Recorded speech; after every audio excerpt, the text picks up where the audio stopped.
క్రీస్తునందు ప్రియమైన దేవుని బిడ్డలారా, మరొకసారి మీకు శుభాలు తెలియజేస్తూ ఉన్నాం. మీరందరూ ఎలా ఉన్నారు? మేము ప్రార్థనలు చేస్తూ ఉన్నాం, మీరందరూ క్షేమకరంగా ఉన్నారని. మేము మీకు ఇస్తున్న ఒక మనవి, మేము అందిస్తూ ఉన్నటువంటి ఈ వీడియోలో ఉన్న ఇన్ఫర్మేషన్ ఖచ్చితంగా మీ కుటుంబాలను దీవించటకు దోహదపడుతుందనేది మా నమ్మకం. అనేకమైనటువంటి అనుభవాల గుండా జీవితాలు వెళుతూ ఉంటాయి, కుటుంబాలు వెళుతూ ఉంటాయి. వాటి నుంచి మనం ఓవర్కమ్ కావాల్సిన బాధ్యత మన చేతుల్లో ఉన్నది. కాబట్టి అలాంటి అనుభవాల నుంచి దేవుని యొక్క వాక్యము మనల్ని కాపాడగలుగుతుందని మేము దృఢంగా నమ్ముతూ ఉన్నాం. కాబట్టి దయచేసి ఈ యొక్క వీడియోలు వీక్షించండి, అనేక మందికి మీరు పరిచయం చేయండి. మేము చేస్తున్న ప్రయత్నం ఇంకా రెస్పాన్సిబిలిటీ కలిగిన వ్యక్తులంగా మేము మారి మేము అనేక మందికి ఆశీర్వాదకరమైనటువంటి సలహాలు, సంప్రదింపులు, దేవుని యొక్క దివ్య ఆలోచనలు ప్రచురపరచుటకు మాకు అవకాశాన్ని కల్పించండి. కాబట్టి ఈ యొక్క సమయంలో మరొకసారి మీకు వందనాలు. ప్రార్థన. కృపగలిగిన తండ్రి, మీకు వందనాలు, స్తోత్రాలు తెలియజేస్తూ ఉన్నాం. ఈ వీడియోలో అనేక మంది వీక్షిస్తున్నారు. ఇంకా వ్యూవర్స్ ప్రభా మరి పెరిగి ఇది విస్తరించి వాళ్ళు నీ వాక్యముల ద్వారా ఫలించుటకు కృప చూపించమని వేడుకొనుచు ఉన్నాం. మేము కూడా ఇంకా బాధ్యతగా అనేకమైనటువంటి ఇన్ఫర్మేషన్స్ ప్రభా ఈ యొక్క సోషల్ మీడియా ద్వారా ప్రచురపరిచే అవకాశాన్ని కల్పించమని సమస్త నీ హస్తాలకు అప్పగిస్తూ యేసు నామమున ప్రార్థన అడుగుతున్నాము తండ్రి, ఆమేన్. మిత్రులారా, దేవుని పట్ల ఖచ్చితంగా మనకైతే నమ్మకాలు ఉన్నాయి. మనలను వేధించేటువంటి కొన్ని అనుమానాస్పదమైన ఆలోచనలు, దేవుని నమ్మినాము, అది ఒక ఆధిక్యతగా దేవుడు మనకిచ్చాడు. కానీ లైఫ్ కొన్నిసార్లు రకరకాల చేదు, బాధ అనుభవాలతో వేధిస్తూ ఉంటుంది. మనము కూడా జాగ్రత్తగా ఉండాలనేది కూడా గమనించండి, మరవకండి. You must be careful in your journey. ఉప్పొంగుటాలు, ఆవేశాలతో తప్పులు చేయటాలు, లేనిపోయినటువంటి పొరపాటు నిర్ణయాలు, అవి కూడా మనల్ని ఇబ్బంది పెడుతూనే ఉంటాయి. దేవుని నమ్మినాము అనంటే అసలు పొరపాటు లేకుండా జీవితం వెళ్ళిద్దని అనుకోవద్దు. అసలు అబ్స్టికల్స్, హిండ్రన్స్ రాకుండా జీవితం వెళ్ళిద్దని మనం అనుకోవద్దు. నో, అలా చెప్పడం కరెక్ట్ కాదు. దేవుడు ఇస్తాడు, ఏమి ఎప్పుడు తన బిడ్డకి ఇవ్వాలో ఇస్తాడు. పరిశుద్ధాత్మ దేవుడు నీకు తోడున్నప్పుడు ఆయన ఖచ్చితంగా నీకు చేయాల్సింది చేస్తాడు. నీవు తన బిడ్డవుగా నీ వ్యక్తిగత రెస్పాన్స్ అనేటువంటిది కూడా జాగ్రత్త ఉండాలనే దాన్ని ఎప్పుడు మరవకు. దేవుని నమ్మిన తర్వాత నమ్మినప్పుడు నీకు ఒక ఆధిక్యత. That is the primary requirement and responsibility of the human being to believe A God whom given the life to you. మనకు అవకాశం ఇచ్చినటువంటి దేవుని యొక్క నిజ సత్యాల పట్ల మనకు అవగాహన ఉండాలి. డెఫినెట్లీ అవివేకము, అజ్ఞానము, మూర్ఖత కాదు. కాబట్టి దేవుని నమ్మినప్పుడు, దేవునితో నీ తత్సంబంధాలు కలిగి ఉన్నప్పుడు, దేవుని సహవాసములో నువ్వు ఉన్నప్పుడు, దేవునితో కూడినటువంటి జర్నీ, నీ ప్రయాణము నువ్వు ముందుకు వెళుతూ ఉన్నప్పుడు డెఫినెట్లీ కొన్ని ఇబ్బందులు అయితే నీకు రాక తప్పదు. It will come. కానీ ఆ వచ్చినప్పుడు how to handle it, that is most important. అది నీ చేతుల మీద ఆధారపడి ఉంది, నీతో ఉన్న దేవునితో కూడా ఆధారపడి ఉంది. The how you handle the circumstances, ఆ హ్యాండిల్ చేసేటువంటి విధానంలో కొన్ని ఆలోచనలు కూడా మనకు తెలవాలి. ఒక సందర్భం చాలా బ్యూటిఫుల్గా ఉంటుంది. నాకు కూడా చాలా సార్లు అది చదివినప్పుడు ఆశ్చర్యం అవుతుంది. మత్తయి సువార్త 8వ అధ్యాయం 23 వచనం నుంచి, మీకు చాలా మందికి తెలిసిన సందర్భమే. మత్తయి సువార్త 8వ అధ్యాయం 23 నుంచి 24, 27 వచనాలు. ఆయన దోణి ఎక్కినప్పుడు ఆయన శిష్యులు ఆయన వెంట వెళ్ళిరి. అంతటా సముద్రం మీద తుఫాను లేచినందున ఆ దోణి అలల చేత కప్పబడెను. అప్పుడు ఆయన నిద్రించుచుండగా వారు ఆయన యొద్దకు వచ్చి, ప్రభువా, నశించిపోచున్నాము, మమ్మలను రక్షించమని చెప్పి ఆయనను లేపిరి. ఒక ఒక ఒక అందమైన సందర్భం. దేవుడు అనేకమైన ఉపమానాల ద్వారా నిన్ను మోటివేట్ చేస్తూ ఉన్నాడు. నీ జ్ఞానాన్ని పెంచుతున్నాడు, నీ అవగాహనను పెంచుతున్నాడు అనేది కూడా గమనించాలి. మన అవగాహన అది విస్తరించాలి, అది బ్రాడ్లోకి వెళ్ళాలి. ఒక సెన్సిటివ్ ఆలోచనతోని మన పరిమితం అయిపోయేది కాదు లైఫ్ అనేది. పైగా you are a child of God, you must be very careful. So ఆయనతో కూడినటువంటి ప్రయాణం మొదలెట్టారు ఈ శిష్యులు. ఆ సముద్రములకు వెళుతున్నారు, గలిలయ సముద్రం. ఆ సముద్రంకు వెళుతున్నప్పుడు వాళ్ళు ఆ అంతట సముద్రమే తుఫాను లేచినందున ఆ దోణి అలల చేత కప్పబడెను. See, when the moment they enter into the Sea of Galilee, immediately then a cyclone will be encompassed with this boat and disciples. వాళ్ళు లోపలికి వెళ్ళిన మరుక్షణములోనే మేబీ యేసుక్రీస్తు ప్రభులు వారేమన్నా అలసట చెందేరేమో భౌతికంగా. ఆయన కొంత విశ్రాంతి తీసుకోవడానికి ప్రయత్నం చేశారు. The soon after he taken the rest, immediately the cyclone will be encompassed. మానవ ధర్మం, మానవులుగా సహజంగా భయపడతారు. కానీ దేవుడు కూడా అక్కడే ఉన్నాడు. దేవుడు కూడా he was with them. ఆ బోటులోనే ఉన్నాడు. వాళ్ళు నమ్మకంలో ఉన్నవాళ్ళు కాదు, సరాసరి ఆయనతోనే ఉన్నవాళ్ళు. నీవు నేనైతే ఈ పూట నమ్మకముతో కొనసాగుతున్నామని చెప్తారు మనలను. కానీ వాళ్ళు he was there, వాళ్ళతోనే యేసుక్రీస్తు ప్రభులు వారు ఉన్నారు. he was there physically. వాళ్ళతో ఆయన విశ్రాంతి తీసుకునే ప్రయత్నంలో ఉన్నారే తప్ప ఆయన డిసపియర్ అవ్వలేదు, వాళ్ళతో లేకుండా పోలేదు. వాళ్ళు నమ్మకాలు అనేటువంటి ఉద్దేశం మీద వాళ్ళ ఆ బోట్లో ఎక్కలేదు.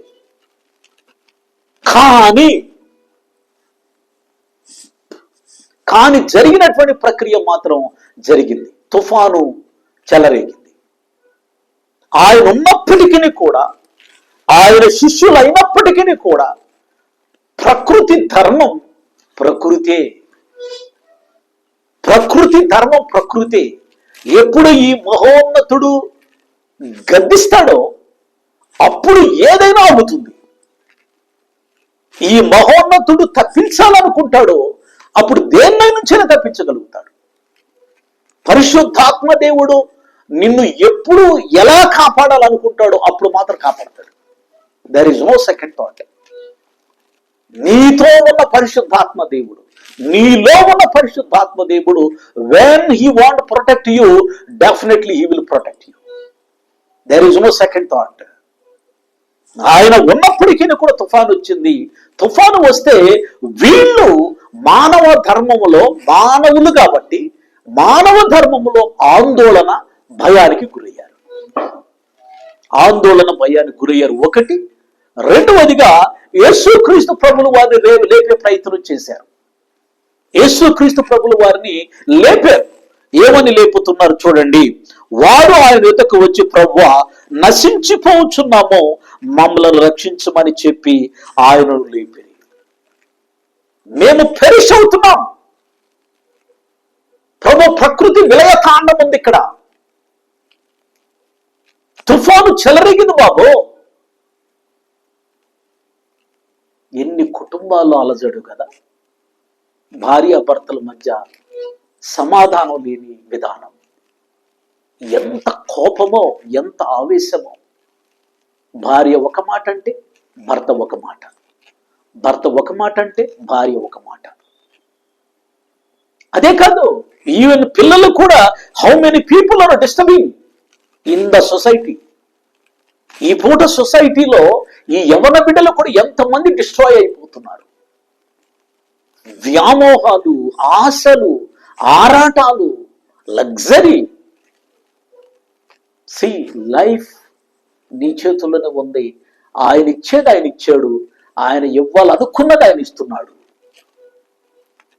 కానీ హౌ యు కంట్రోల్ ఇట్, నువ్వు ఎలా దాన్ని జాగ్రత్తగా మలుచుకుంటున్నావో కూడా నువ్వు ప్రశ్నించుకోవాలి. జాగ్రత్తగా మలుచుకుంటున్నావు. ఈ రోజుల్లో చూస్తే ఎన్ని సమస్యతో ఒక రాష్ట్రాలు, government cannot able to do anything, police department cannot able to do anything.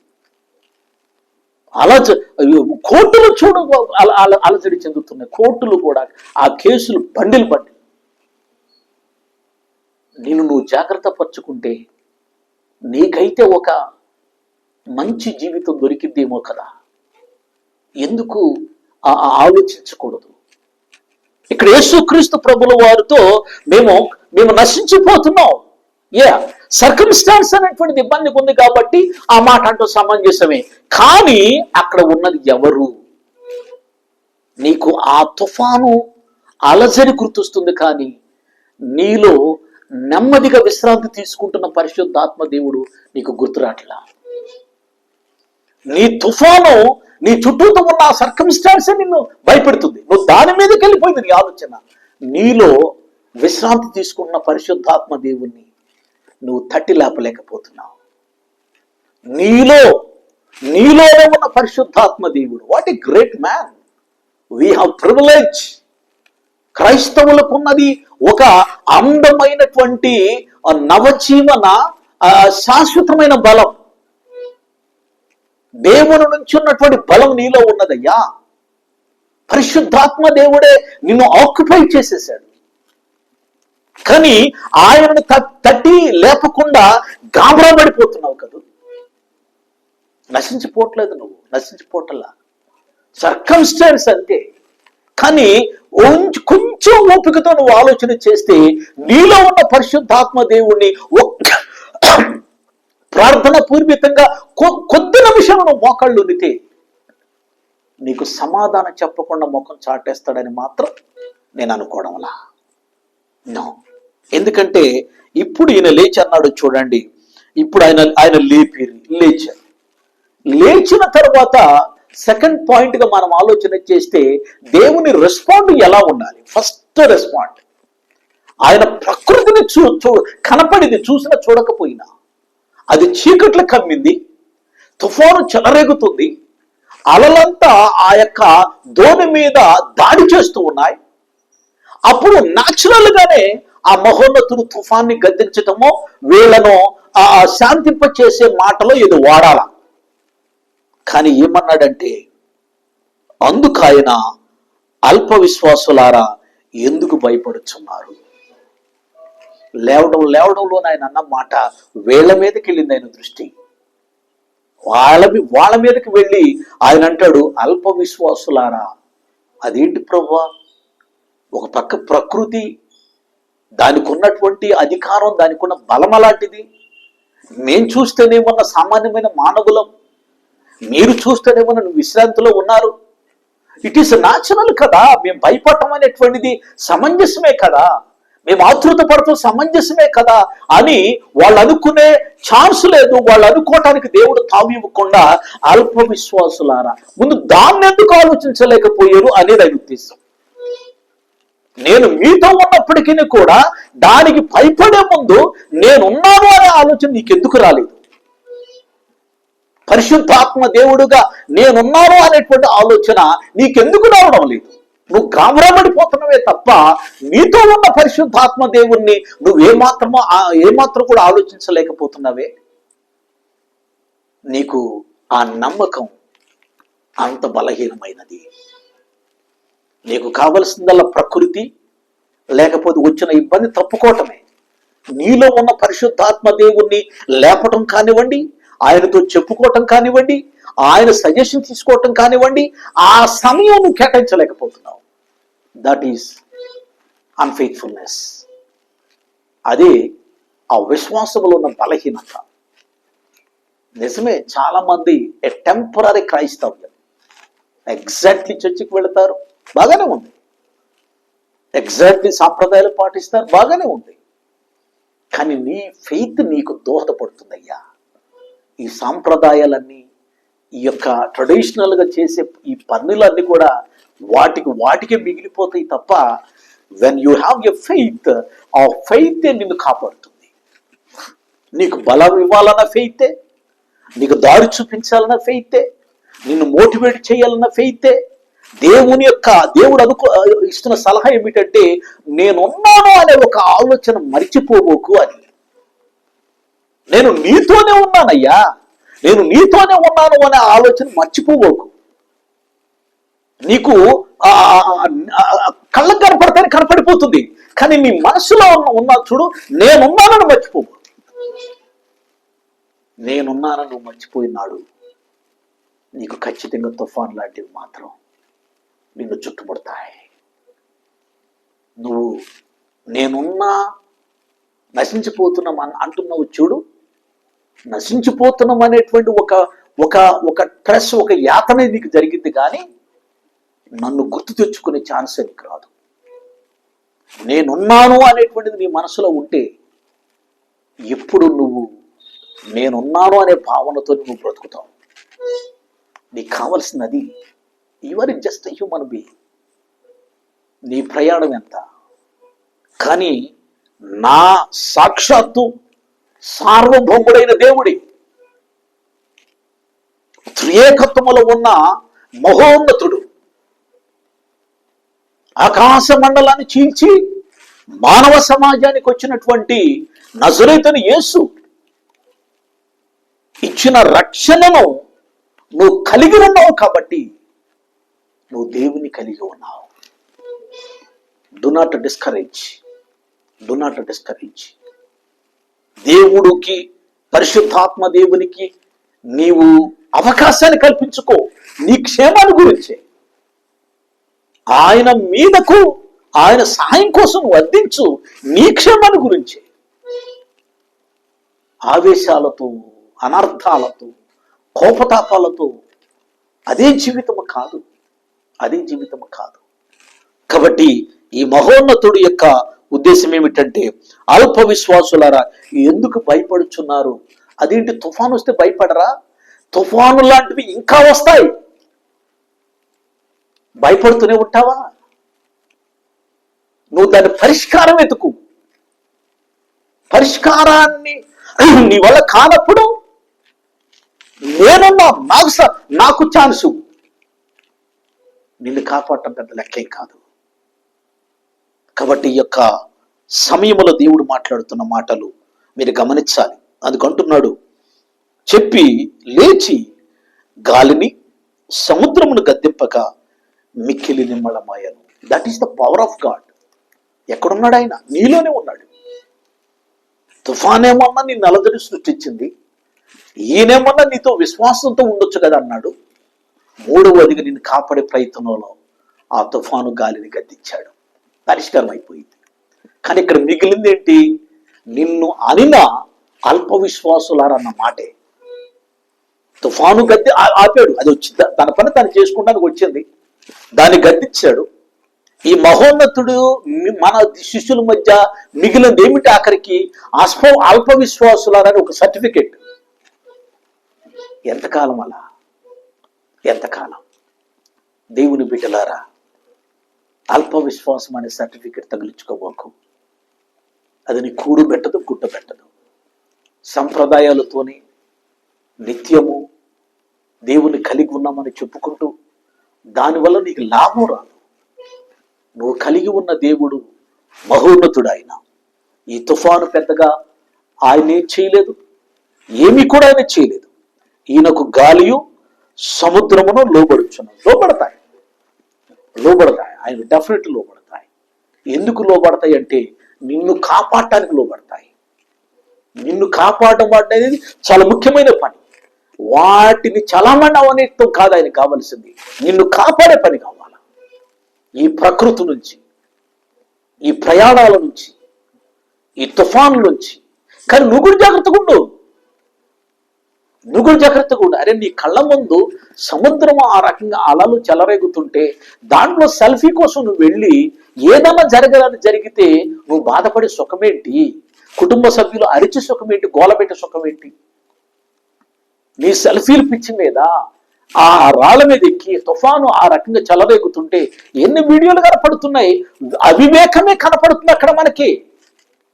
అంత అంత అవివేకముతో నీ లైఫ్తో నువ్వే ఆడుకోవాలా? అంత అవివేకముతో నీ లైఫ్తో నువ్వే ఒక భయాందోళనలోకి వెళ్ళాలా? అవకాశం ఉన్న కాడ ఆనందించండి, అవకాశము లేని కాడ జాగ్రత్త పడండి, తప్పేంటి? కాబట్టి ఫెటాల్ అన్ఎక్స్పెక్టెడ్ గా నీ జీవితంలో ఉపద్రవములను సంభవిస్తే నీలో పరిశుద్ధాత్మ దేవుడు ఉన్నారు, ఆయనకు అవకాశం ఇవ్వండి. ఆయన నిన్ను ప్రోత్సహిస్తాడు, ఆయన నువ్వు తప్పించుకునే దారి మాత్రం చూపిస్తాడు. కాబట్టి ఆవేశాలతో, అనర్థాలతో, లేకపోతే ట్రెడిషనల్ మాత్రమే కలిగి ఉంటూ అలాంటి జీవన శైలికి అలవాటు పడకుండా దేవునితో కూడిన జీవితం కలిగి ఉన్నప్పుడు ఆ తృప్తి, ఆ సంతోషం, ఆ ప్రశాంతతను కూడా మీరు కలిగి ఉండాలని నేను కోరుతూ ఈ మాట ముగిస్తూ ఉన్నాను. ప్రార్థన చేద్దాం. కృప కలిగిన తండ్రి, మీకు వందనాలు. నిజమే ప్రభువా, మీరున్నప్పటికీ కూడా మేము అలజడి, మీరు లేనప్పుడు కూడా అలజడి. మిమ్మల్ని కలిగి ఉన్న వాళ్ళ పట్ల మీరు ఎలాంటి హెచ్చరికలు ఇస్తున్నారు, నేను కలిగి ఉన్నా మీరెందుకు అలా ఉంటున్నారు అని. నిజమే, మా అల్పమైన జీవితాలు, అల్పమైన విశ్వాసాలు మమ్మల్ని అనేకమైనటువంటి సందర్భాల్లో బాధిస్తున్నాయి, వేధిస్తున్నాయి. పరిశుద్ధాత్మ దేవుడుగా మాకు సహకరించండి. పరిశుద్ధాత్మ దేవుడుగా మమ్మల్ని ప్రోత్సహించండి. పరిశుద్ధాత్మ దేవుడుగా మా సర్కమ్స్టాన్స్ ప్రశాంతంగా ఉండుటకు మా వంతు మేము కృషి చేసుకునే విధానం కూడా మాకు నేర్పించండి, బోధించండి. వాక్యమైన ప్రతి ఒక్కరిని, ఈ వీడియో వీక్షిస్తున్న ప్రతి ఒక్కరి అవసరతల విషయాల్లో మీరు కృప చూపించమని, సమస్త మహిమ ఘనత ప్రభావాలు నీకు అర్పిస్తూ నజరేతు యేసునామమున ప్రార్థన అడిగి వేడుకొనుచున్నాము తండ్రి. Amen, amen. God bless you.